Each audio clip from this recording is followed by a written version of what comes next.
Well, Tuesday morning, we got one of the first good frosts of the year. Definitely killing frost. We're gonna go check some cornfields today. Well, here's a patch of weeds out in some barley stubble, and what you see here is mostly canola. This was a canola field last year, and there's definitely still a few patches of seed that were coming up. We also have some round leaf mallow. Most of it's a little smaller like this. There's also a good amount of buckwheat. There's kochia, and there's red root pigweed, as well as some lamb's quarters. So remains to be seen how well this is going to survive the frost that we had overnight.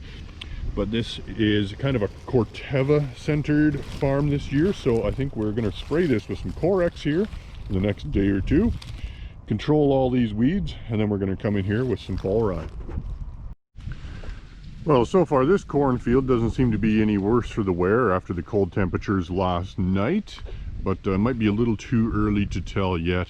Probably 5 or 6 hours at least, maybe tomorrow, start to see some yellowing and some more effects. But for now, it's still looking pretty good here, but I'm going to check a few more fields.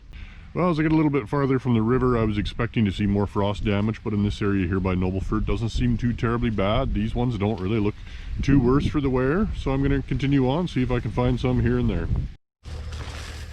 Well, there's some wheat stubble. This wheat was combined last week, and as you can see in some of these thin areas here, these dryland corners, we've got some kochia in here, and it's already starting to regrow a little bit.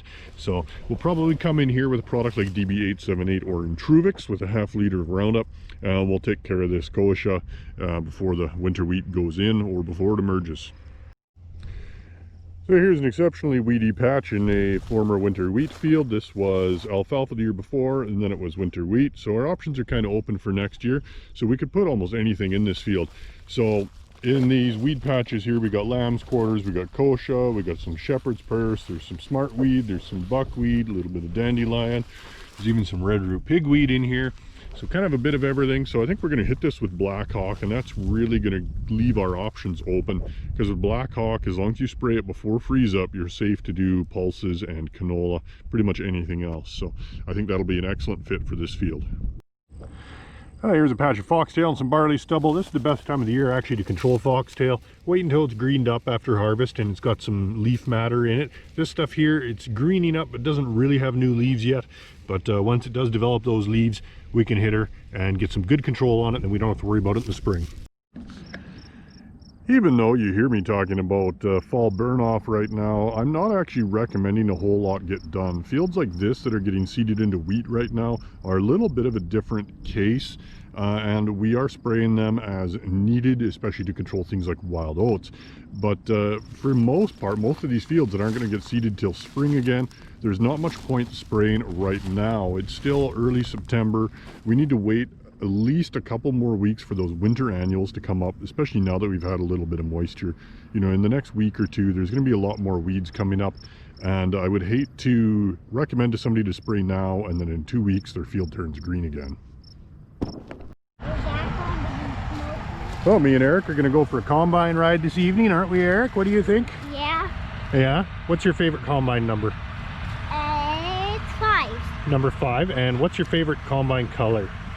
It's red. You like the red ones better than the green ones and the yellow ones?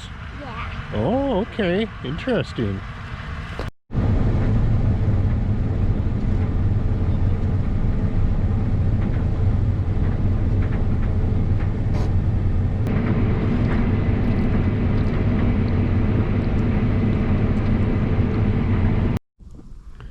Down by McGrath now. I thought maybe I could harvest my other little miniature plot here, but unfortunately still a bit too much green in here. Some of these kernels are still soft enough I can dig a thumbnail into, so gonna have to wait a little while longer yet.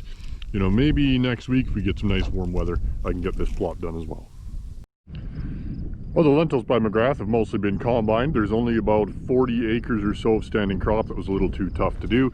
Trouble with lentils though is you always end up leaving some behind. The plants are so short, it's really hard to pick them all up. And you can see here behind the combine, there's quite a few lentils on the ground, as well as quite a few unopened pods.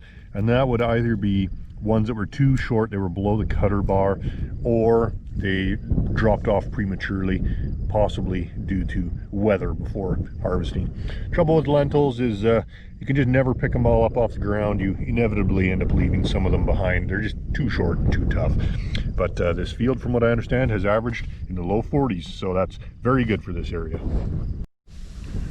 The durum down here is looking really good. It has definitely matured and cleared some of the greens since last week. This should be pretty much ready to go as soon as the moisture drops down to an acceptable level.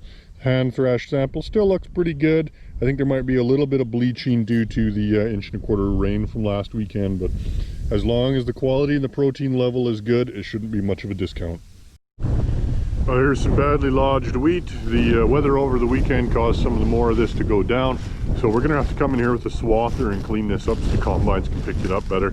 Overall, this should yield very well. Just this bit along the outside they did was the yield monitors were over 100 bushels, so we got great yield potential in here. We just need to pick it up. Well, the silage corn by Lethbridge is developing real nice. You can see here we got quite a good level of ladybug larvae in here, and these guys are actively hunting for those aphids. I do see a little bit of a decrease in the aphids in here with this many ladybug larvae in here. And the corn itself is doing real well. We're just coming into the dent stage here now, so that means these kernels are pretty much getting full of starch here, and we're starting to dry down, so they're getting hard caps on them now. So we're not too far away from harvest timing now. And also here by Lethbridge, this Pioneer hybrid corn is doing really good. No signs of frost damage, anything in here. And our ears here are just barely starting to dent. So they are building up some pretty good starch levels in here now, but the caps aren't quite hard yet. But the odd one is just starting to dent. So still a little ways away from silaging on this. Back in this canola by Lethbridge, they got desiccated or pre-harvested anyways with heat and glyphosate. And you can see these lamb's quarters now are drying down pretty effectively. So there is still a bit of moisture in the stem here, but it's not as green and lush as it was. So we're pretty much ready to come in and get this combined. Thanks for watching. Like and subscribe, and we'll see you next week.